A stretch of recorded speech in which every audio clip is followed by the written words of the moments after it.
নিজ দেশেই এখন কোণঠাসা ইসরায়েলের প্রধানমন্ত্রী বেনিয়ামিন নেতানিয়াহু। বারবার বিপদে পড়া এই নেতার পিঠ এবার ঠেকেছে দেয়ালে। তবে কি ক্ষমতা হারানোর পথে তিনি?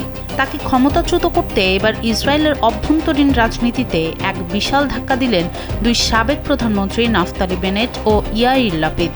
আশ্চর্যের বিষয় হলো, চিরপ্রতিদ্বন্দ্বী এই দুই নেতা এখন এক ছাতার নিচে। 2026 সালের অক্টোবরের নির্বাচনে নেতানিয়াহুকে সরিয়ে দীর্ঘ শাসনের অবসান ঘটানোর জন্য তারা গড়েছেন নতুন রাজনৈতিক জোট টুগেদার।